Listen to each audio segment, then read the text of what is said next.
Are we live? I think we are. All right. Hello, kids. We are going to be restringing and setting up a guitar today. So, for this purpose, we are going to use the following: a pack of strings, string cutters, a string winder, a nut lubricant, and a neck rest. All right. And also we're going to clean the guitar, so we will use this little thing and the guitar detailer by Music Nomad. Or maybe I'm going to use the Dunlop 65 guitar cleaner and polish. We'll see. This is a project I'm wrapping up. It's a Gibson SG. But before I put it on the bench, let me remind you, this is Guitar Quackery Live that you're watching. So Guitar Quackery Live is the one and only live streaming guitar repair channel on YouTube so far. Yeah, so you are watching a live stream, which means it isn't a video short, and it's not edited, so it takes a while to watch through this thing. If you prefer edited content, I have another channel called Guitar Quackery. This channel is called Guitar Quackery Live. There's the word live in the title. It's a separate channel just for live streams. So there's advantages to both formats. The advantage to this format is that you can even interact with me. So you can chat with me on the chat, live chat. Now, I am working, so I can only chat a little bit. But yeah, it's possible to do it. And also this reminds me, I need to send a link to the customer so that he can watch. And I'm doing a copy and paste. Excuse me. And now I'm sending it. Whip. It just went out. Okay. So this is one of the ideas behind this channel. Customers get to watch me in real time as I work on their guitars. Okay.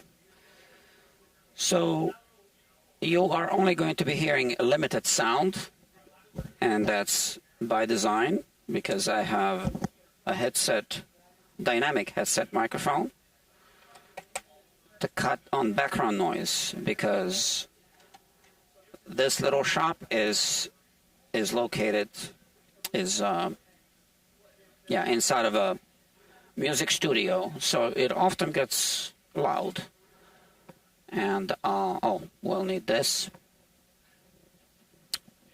I forgot to mention some of the tools that we'll need, yeah, you'll see. I'll also use a straight edge, a feeler gauges, screwdrivers. Okay. I listed the tools that I mentioned at the beginning in the description. There are links to Amazon. Those are affiliate links, so I do get paid a small commission at no extra cost to you. Just so you know, full disclosure.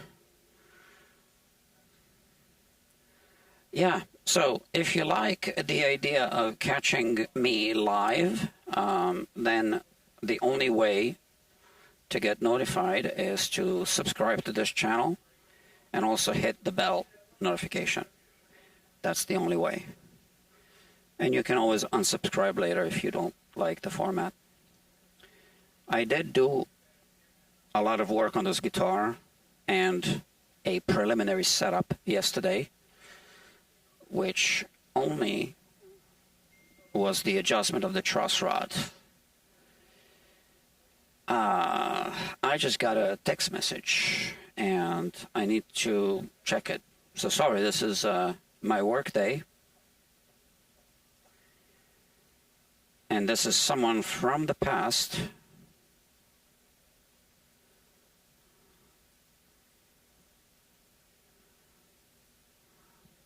Well, the name is Gilmore.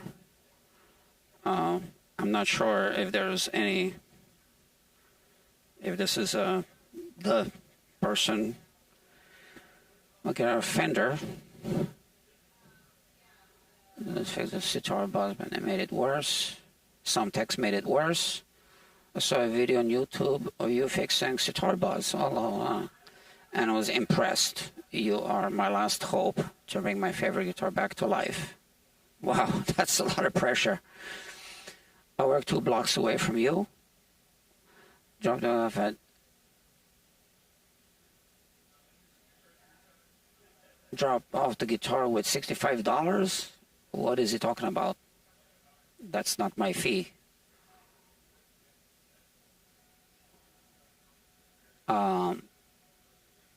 Yes, let me just reply to this.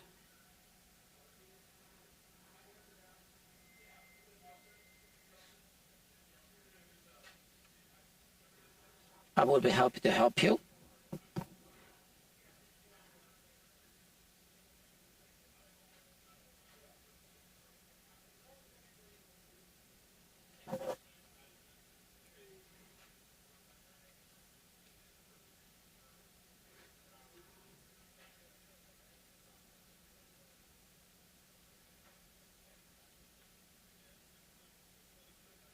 Hope this helps. Sorry about that, guys.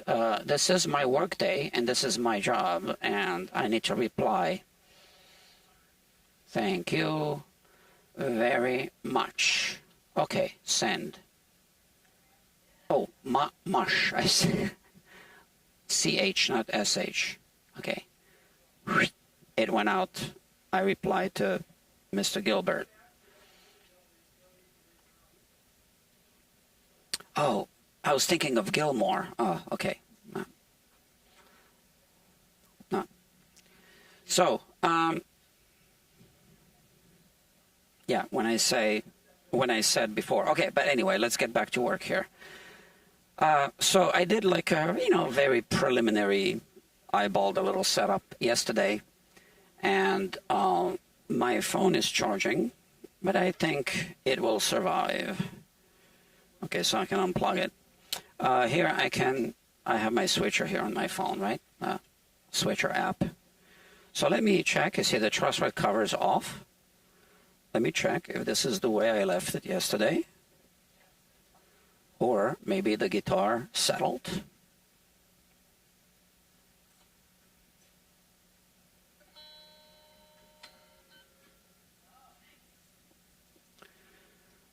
I actually need to release the truss rod a little bit. Interesting. So what did this happen? I think after I oiled the fingerboard, it absorbed the oil and then settled into a little bit of a, not back bow, it just got less relief than it had yesterday. So we're just really fine-tuning this thing. This is what a setup is all about. And if you leave the guitar with the strings off for a while, like this one had to go through a level crown and polish, so it was left with the strings off. This is good, all right? So now, I already adjusted the nut yesterday. Now I adjusted the relief. Now we can take a look at this. So yeah, so if you are performing a service that requires the strings to be off for a few days, just put the strings on, tune the guitar, and then leave the guitar aside, and then, just, check it next day or whatever. So you are not able to hear anything, probably, simply because I am using a headphone, right? So we are in a rehearsal studio called Bob Elliott's Music Makers NY.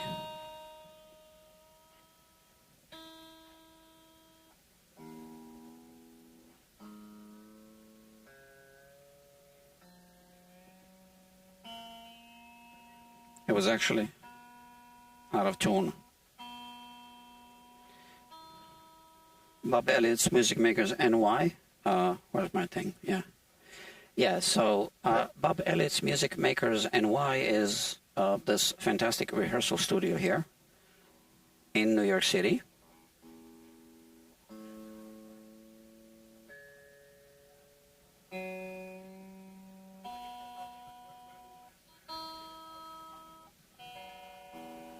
Bob Elliott is the owner. So I'm checking for sound now. If there's any crackling.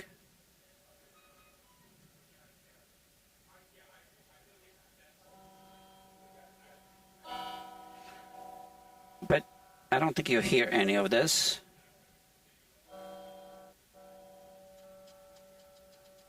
So the switch, maybe a little bit, okay, will require just a little bit of care.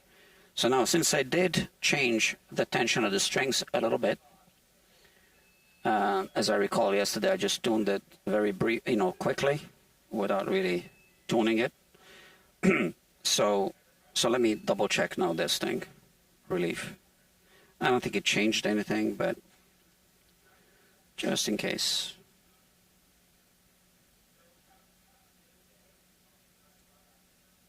It did change a little bit. So I'm glad I checked.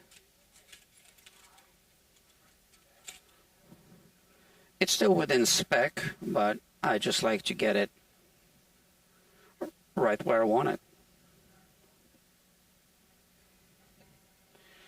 I did all the fret work, so I am just being very careful not to scratch the frets with a straight edge, obviously.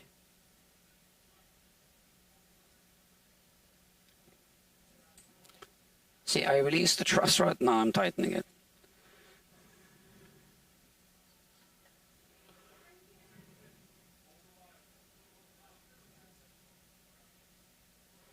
Okay.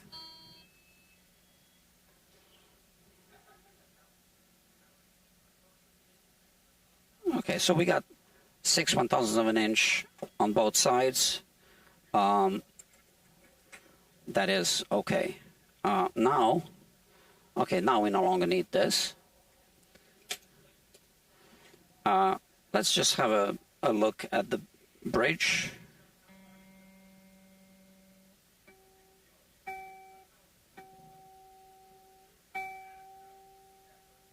So this is too far back on this string.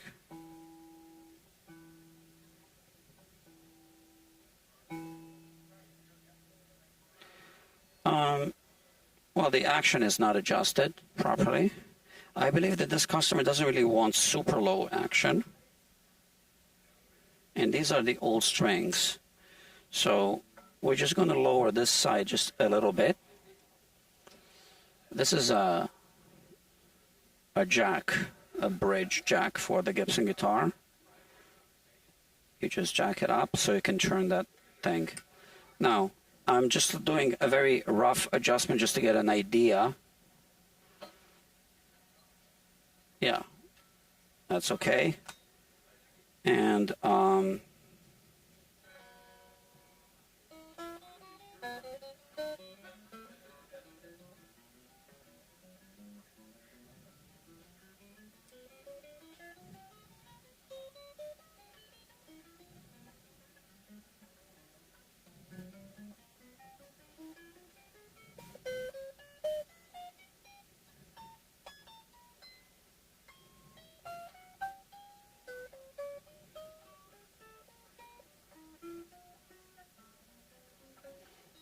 now try to bend.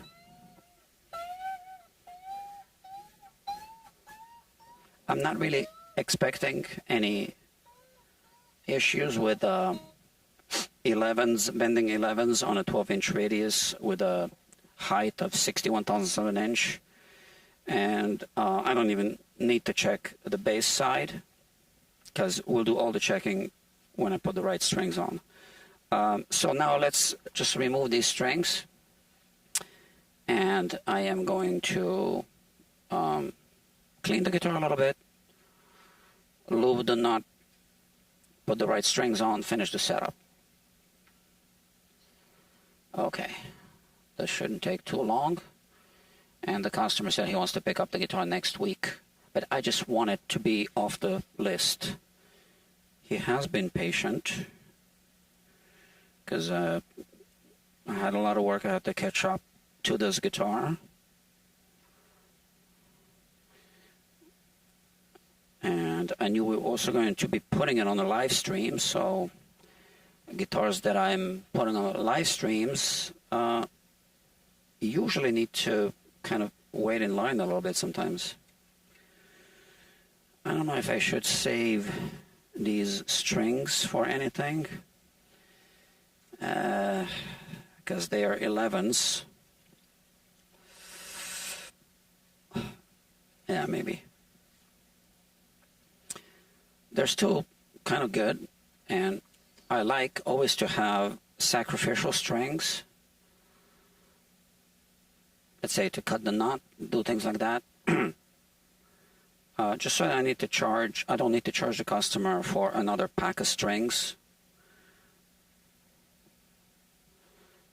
I am doing a similar thing with a bass, a jazz bass. I was able to use old strings from another bass just to do all the, work on the nut and some other work. So when we cut the nut, we technicians, we need to take the strings on and off a lot, and that fatigues the strings. So I don't want to do that with a with a expensive pack of strings. So usually I put some cheap strings, still the Dario strings, but non-coated, the cheapest ones. Or, like in this case, these are the Dario, I believe. Yeah. I might be able to save strings from a guitar just to save some money. Not my money, customer's money. I can easily charge for a pack of strings, but this way I might not need to. And, those are 11s, so I do want to have a pack of 11s for sacrificial string purposes.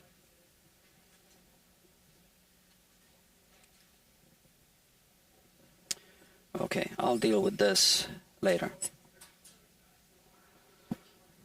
Okay. Now let's do some cleaning. Gold hardware is not easy to clean. Yeah, I use sometimes this jewelry cleaner. Oh, I forgot to put a link. So I'll try to remember to do that. So jewelry, gold cleaner, okay? It's called for gold. Yeah, all right. So I get mixed results with this, better than nothing. So the first thing that I will do is I will just use the Music Nomad detailer to remove some surface grease, I guess.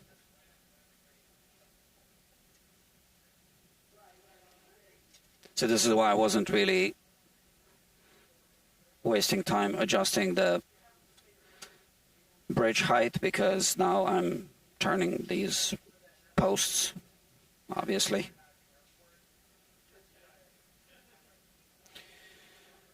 This isn't too bad.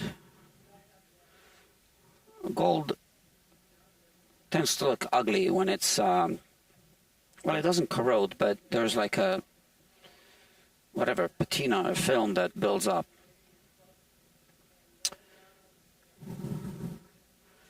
And the one thing that kind of works is this jewelry cleaner. It looks like this. I can't show you the container now, but this is what it is. Now I can put the bridge inside and soak it, and then I'll be able to just pull it out. The tailpiece is pretty clean, but it doesn't hurt to soak it. I don't think it will make a big difference. And this, well, I'll just do it this way. So I just put a layer of jewelry cleaner on this, let it do its thing for a minute. Okay, and start wiping it off.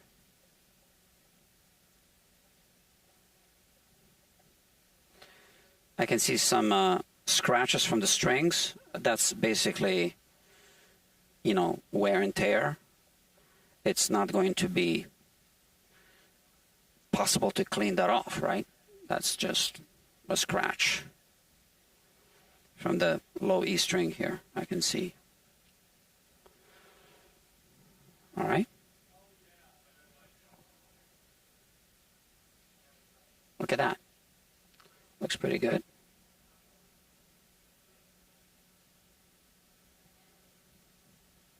Like I said, I'm going to put a link to the jewelry cleaner at the end of this live stream.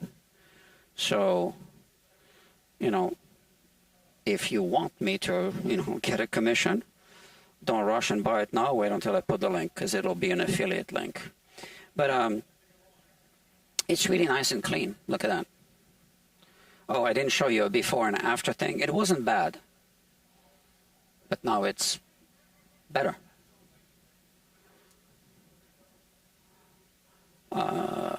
Where's the camera? Here. Huh?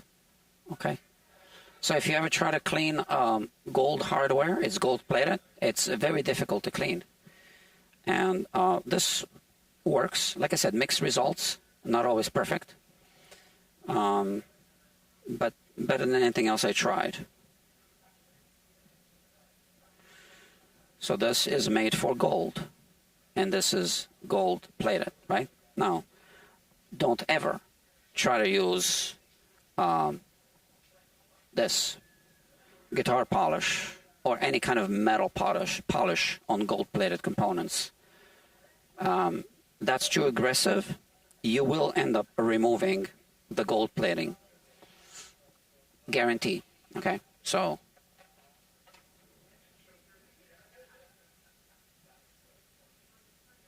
that's the bridge. But like I said, this is made to clean gold. So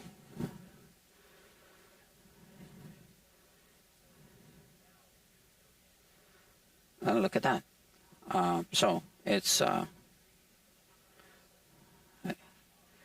I wish I showed you the before. Well, it had a, you know, a film of whatever. So it kind of removed that. Now also you can see that the gold is a little bit rubbed off here and there. Obviously, that's just wear and tear. That isn't something I can clean, just like on this pickup. But this is as good as it's gonna get. All right. So if you ever struggled with gold-plated components, this is your, give this a try. This is your best hope. All right. That's that. So I'm going to put this away. This does have an expiration date. So when you open it, when you break the seal, write the date on it. Just the month and the year. And you're going to have to buy, it's a bit expensive. But, you know, this is why we need to charge for our services fair and square.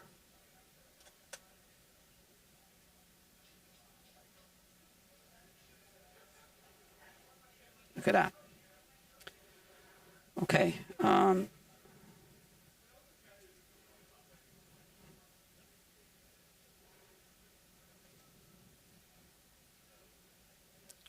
So I guess this was the tip of the day, right? How to clean gold-plated components. All right. This guitar is in good shape. Like I said, I am going to look at the switch. I did hear a little bit of crackling. Am I going to be able to get rid of it completely? We'll see.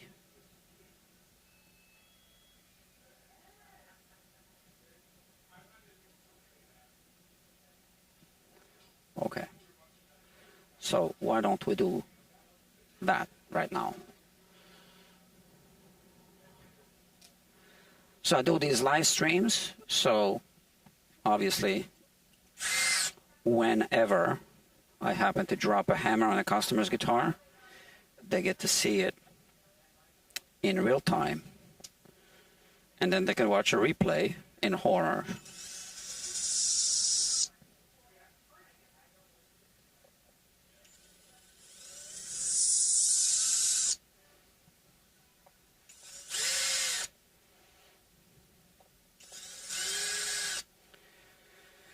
Be careful with power tools. Yeah.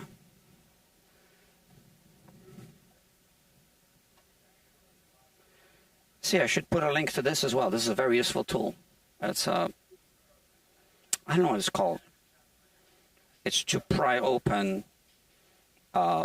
computer parts, I think. Yeah. Or, you know, delicate electronic components. So this is the switch here. And we just need to clean the contacts. What I am going to do is simply take a little bit of deoxit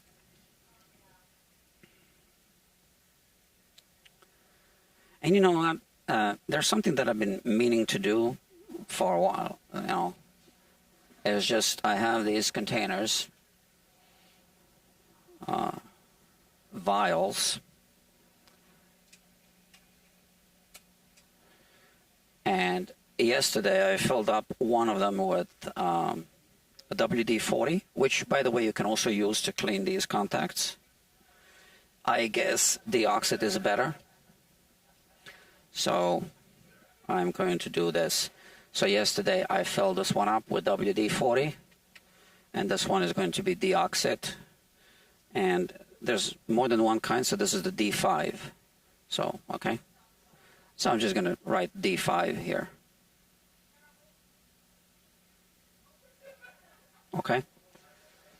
So why am I doing this? Well, because if you just spray this, you just use too much of it. And this stuff is expensive. I mean, it all adds up, right?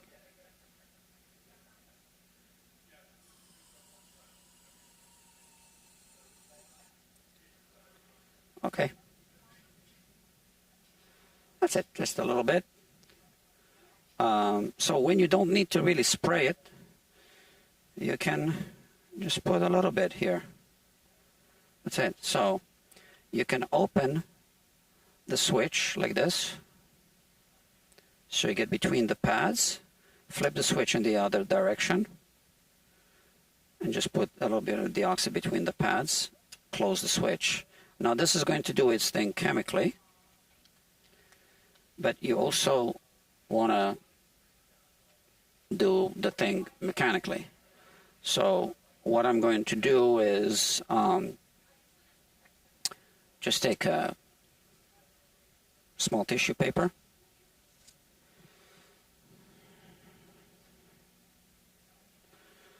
so now it's soaking, right?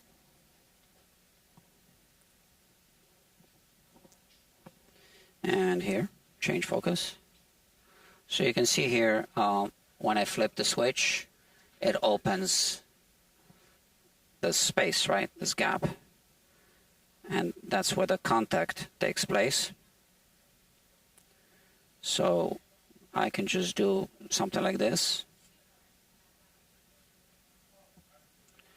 Open this, put this in between, close it, and pull it. Can do it a few times. but I think I need a little more of the chemical.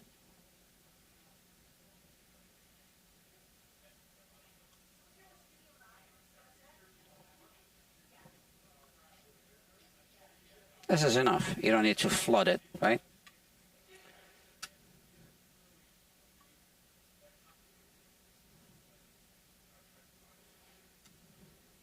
I think this is already doing its thing chemically, but like I said, it's not going to hurt the switch if I do this also. So it goes in between the two little contacts. I close the switch, I open it in the other direction, and now I pull it.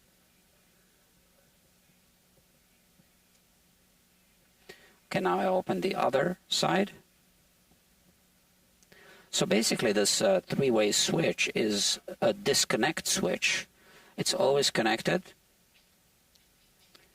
but it disconnects when you flip the switch. It disconnects one of the circuits, one of the two circuits, either the bridge circuit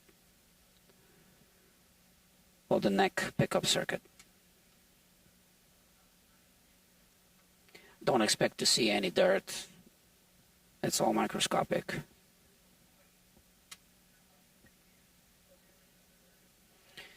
Yeah, I believe this is going to be fine. Keep this open for now. We'll test it and we'll redo it if needed. Okay. Now let me make a quick adjustment of the compensation on the saddles. That's going to be just eyeballed.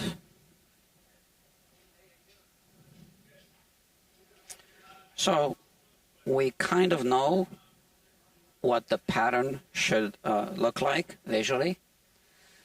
And if we are using a plain G, it needs to be behind the D, right? If we're using a wound G, it needs to be in front of the D. So this is good. It's actually playing flat when I play the fretted notes, so I'm going to leave it like this. These I am going to just dial back a little bit. Maybe even this one. Maybe even this one, just in case. And, you know, this is roughed in, because this is more or less what we want to see. So it's good to dial, you know, to rough it in so that it plays flat, and then dial it in this direction to adjust it. Okay. So that's the bridge roughed in. Now let's put some lubricant on the nut.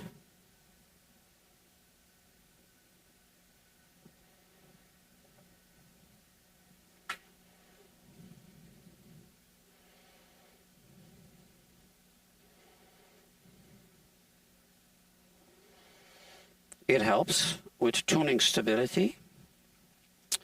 There's something else that I think I will do to improve tuning stability on a Gibson. So let's talk about that, because that's something that people are debating a lot on YouTube and on guitar forums. And by the way, if you like this channel, share the link to this channel on your favorite guitar forums. This way you help this channel grow. I like to inform people. So this is it's a consumer advocate channel, or actually Guitar Quackery is now a network of channels. There's Guitar Quackery, the main channel, and Guitar Quackery Live, which you are watching now. So there will be more channels to watch. And the mission statement of Guitar Quackery is to inform the consumers we are all consumers. Okay, so let me have a look at the nut. This is the string slot for the E string. I talked about that yesterday. We're going to lubricate it, and I'm simply going to use this product, Tune It, from Music Nomad. There's a link. But for tuning stability, a few things are important, especially on a Gibson style guitar with a headstock, which has a break angle like this. So you really want to have a nut that's shaped like the one you see here. That helps. In other words, you don't want a nut with long string slots. You want to have the situation where you only see a witness point like around here, where the string is actually seated, but nothing there. This is just guiding the string in that direction. When you have really long string slots and you have a string basically rubbing throughout its length, and then you have an additional break angle at the back, it can affect the tuning stability. Now, if you look at this nut closely, you can see that it's shaped like this. Sometimes Gibson guitars come out of the factory with a nut shaped like this, and sometimes not. So that's something to keep in mind. I don't know why, but I have other Gibson nuts here. You know what? I'll do a separate tutorial on this. For now, let's just lubricate the nut.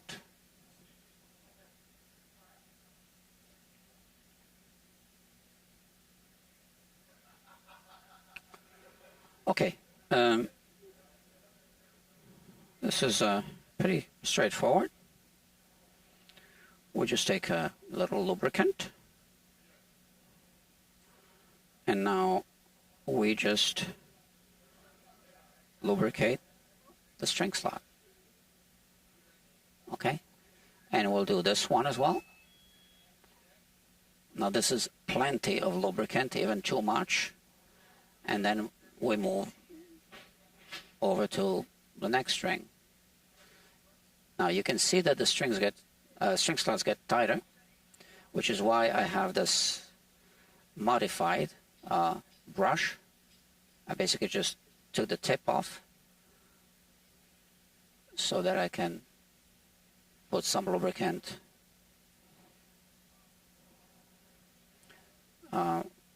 inside of the string slot, right? Now the question is, how do we lubricate the other three string slots? Well, there's a few ways of doing it. Obviously, I'm going to use the modified, this one, right? So let me put this one away. We don't need it anymore. And if I do it this way, before I put the strings on, what I want to do is basically just put a little bit on top. There's a lint. Okay.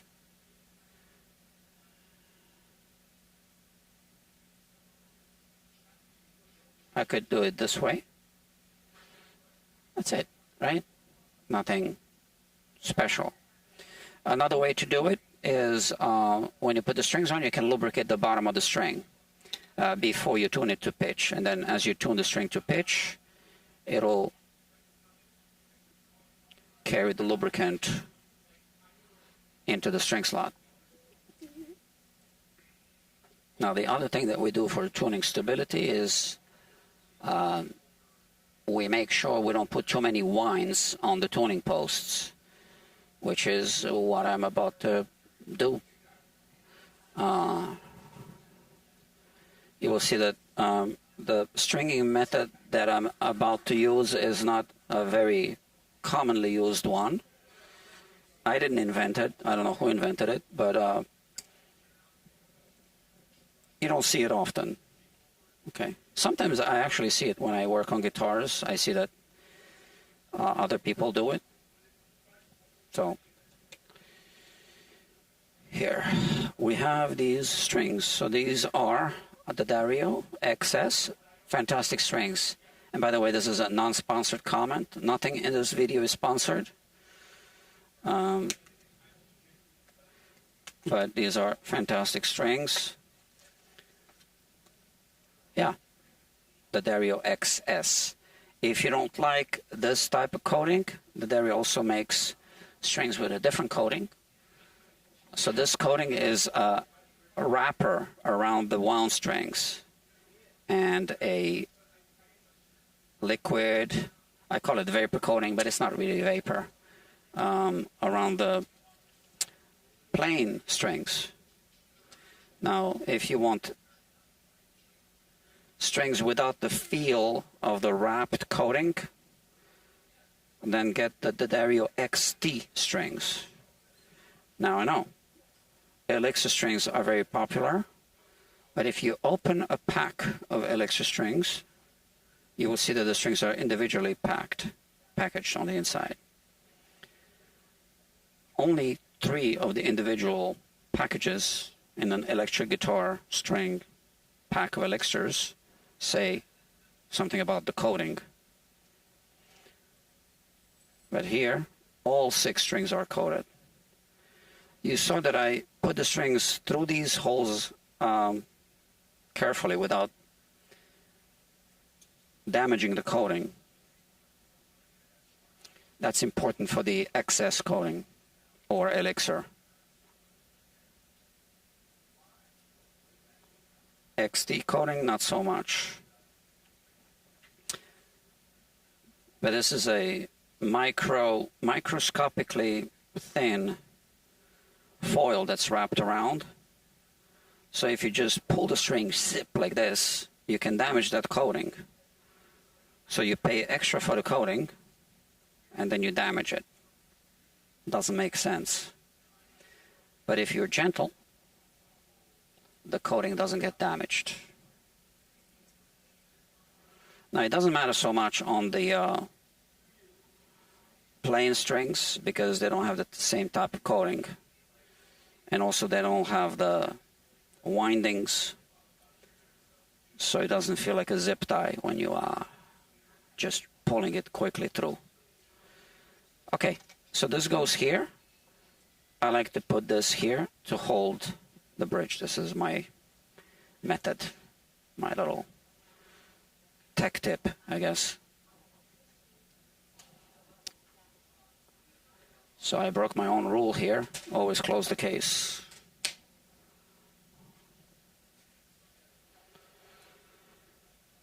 Okay, friends, let's continue. I'm not going to do a really detailed tutorial on this stringing method. I did show it in some previous live streams. So I'm kind of going to go through it quickly because time is money. But you will still get to see. Okay, so first thing I do is I align all of the tuning machines in about this direction, like a V shape. Okay, so these are pointing in this direction. So I already did that. And that's just a rough alignment. So obviously I want to put the bridge on the posts. And I want to raise it up a little more because it's easier to lower the bridge at string tension than it is to raise it. And now I simply put the string through like this.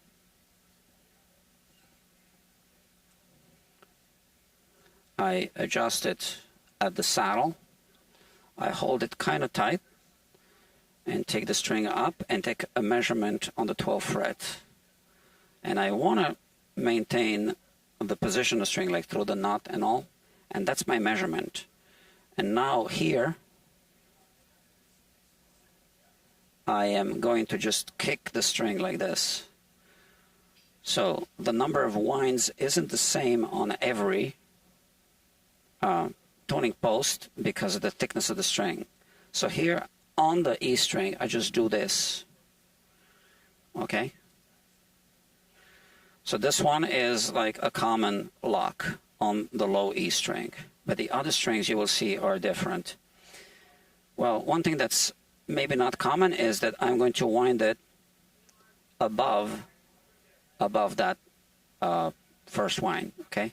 But you can see that the active wind of the string is just from here to here, half a turn. And now we snip it. Oh, that came out rough.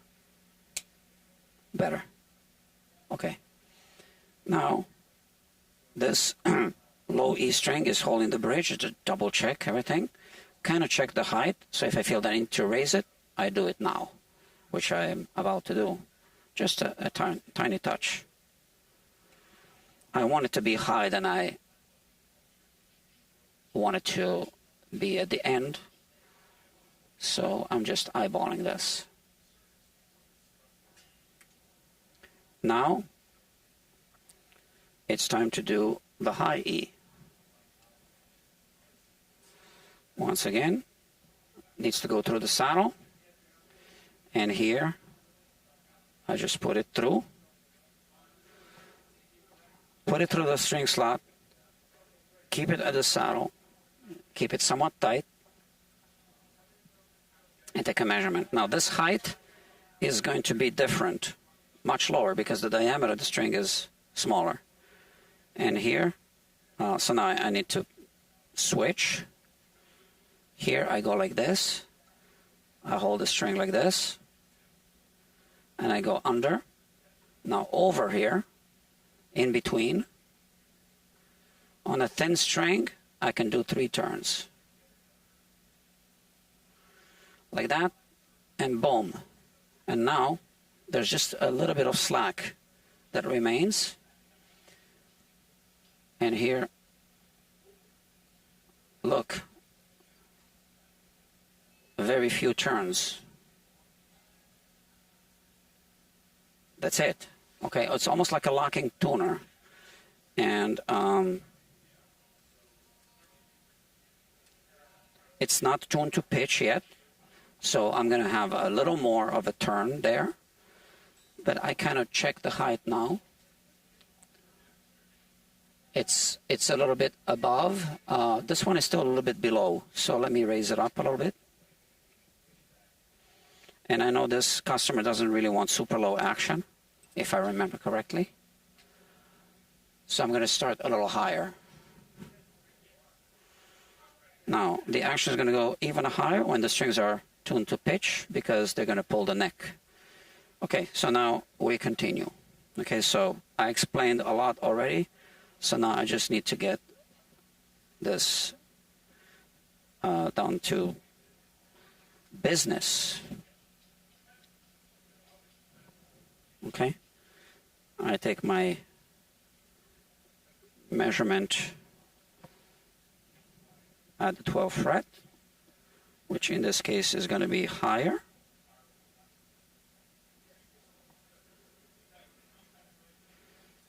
Three turns. Okay. Now, it is more difficult to remove the strings later. This is why, you know, you really need a little tool set to do restringing.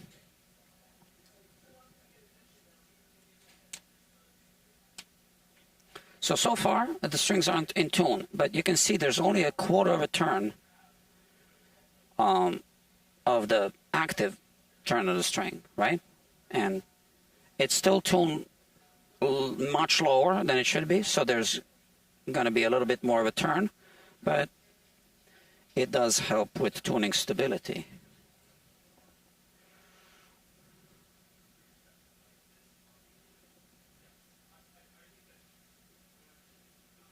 So I don't always put the strings on in the same exact way. It depends on the guitar. It depends on the tuning posts, neck angle. Oh, and by the way, on this one, it's a thicker string, so I put 2 turns, not 3. Okay, and I do this.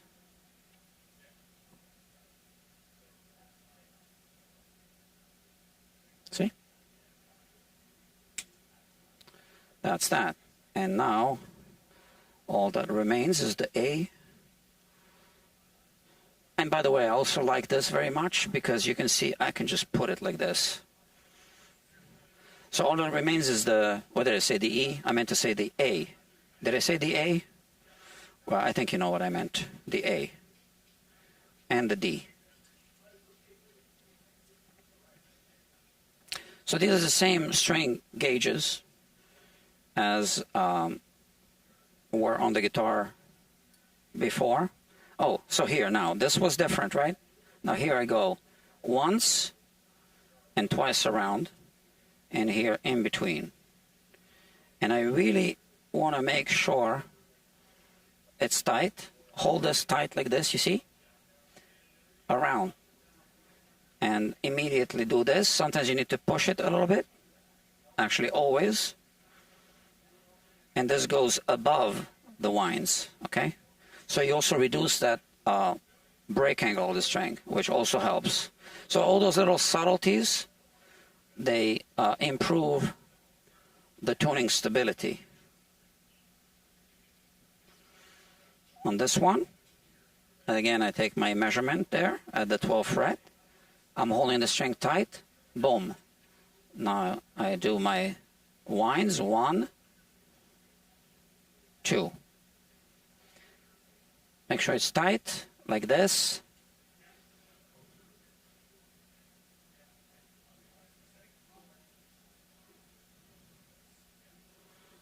Hold it above the knot.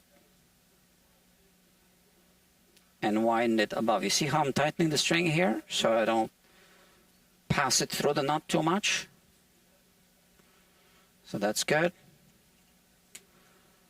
Okay, so now now the guitar is in tune. You can see that this is a different, no, sorry, the guitar is not in tune. The guitar is, the strings are on the guitar, right? At this point, I can remove this. Just, you know, check briefly that everything is okay before I put the strings to pitch.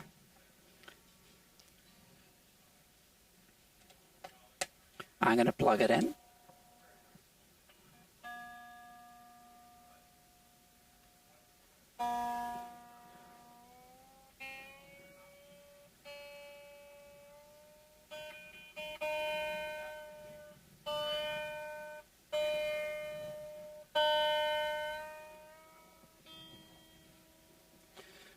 Now just tune the guitar, yeah. Now I can do a little bit of stretching, and I don't like to do too much,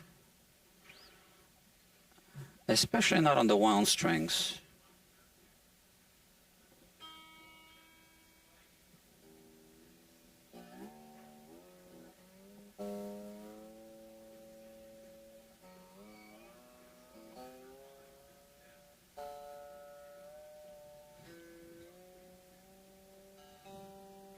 And you can see here, now you are adding a little bit to the winds.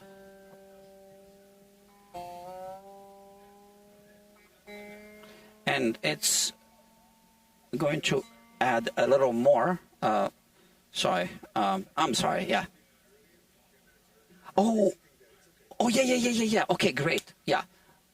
This is for the Taylor guitar? Yeah, excellent. I'll be right with you. Thanks.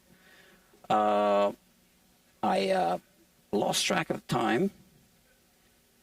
So hold on. So he's early. So hold on. You're way early. Well, he's gonna have to wait. He's way early. Sorry. So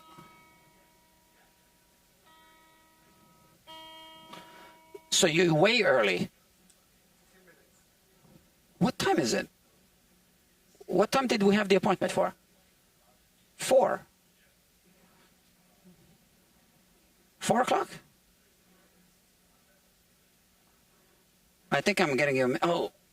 Oh, another. Oh, yeah. Exactly. Okay. So just give me a few minutes. I'm just going to wrap this up and yeah, no problem. Yeah.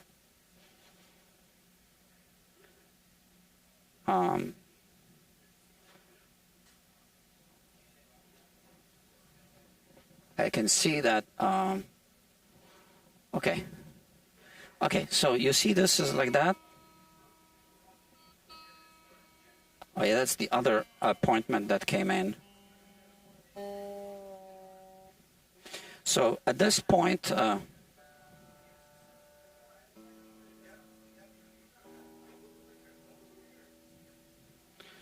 just checking here, you see, every string has just a little bit of a turn. Okay, just like locking tuners. I will always use this method to put strings on a Bixby guitar. Now, I see the action is too high. I am going to double check the relief. I don't think it changed. But let's double check.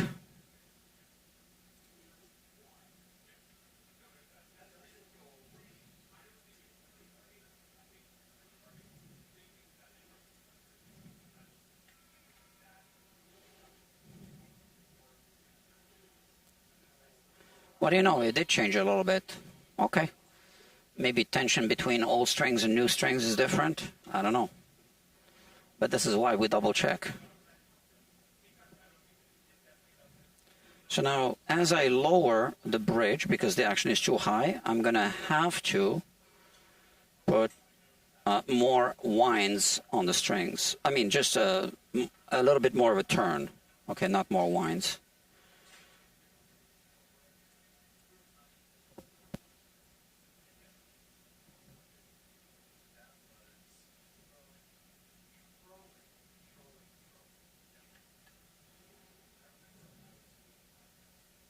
Excellent. All right. 6 1/1000s. Okay. And now I just kind of want to look at the action.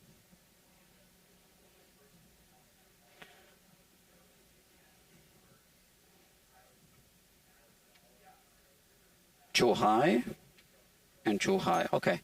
So I'm going to do my preliminary action adjustment by measuring the action on the bench, and then fine-tune in playing position.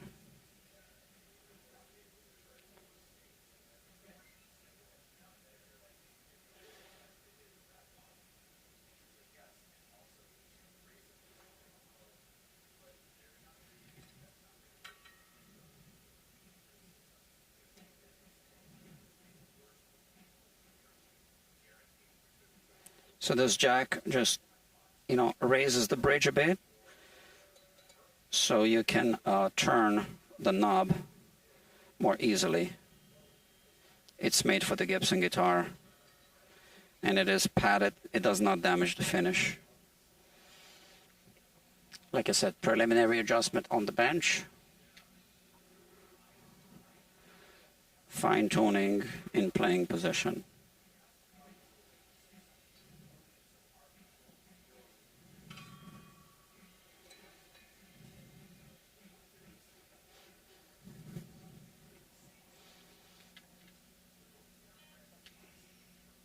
This looks good on the bench, obviously.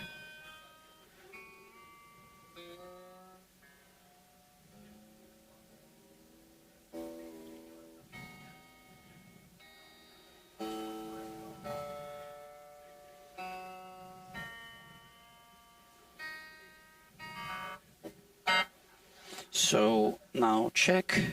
You know what? I prefer to use this neck rest.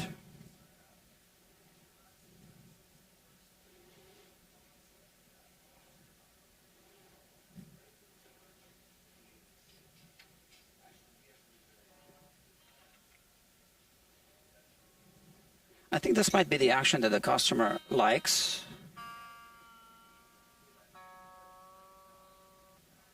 So, because I have a customer here, he came a bit early.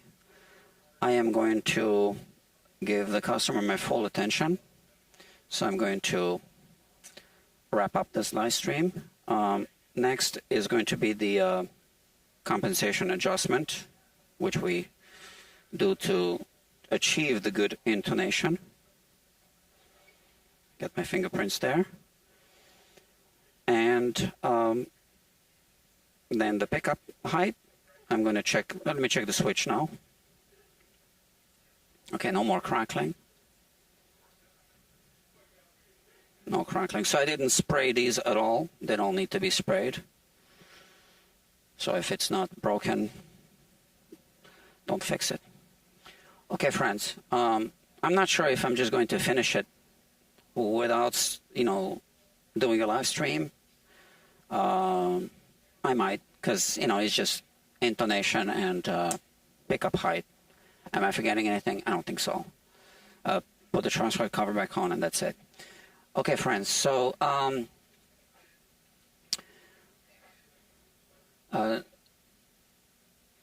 this is seriously the science of guitar repair. Love it. Yeah, thank you, doctor. So, yeah, subscribe to the channel if you want to catch me live. If you don't like live streams, that's okay, but there's the main channel. You can subscribe to that if you prefer produced content. Yeah, that's all good. All right, so like if you like. If you don't like, find another channel to watch. You can click the link, buy me a coffee if you want to buy me a coffee. Thank you. And that's it.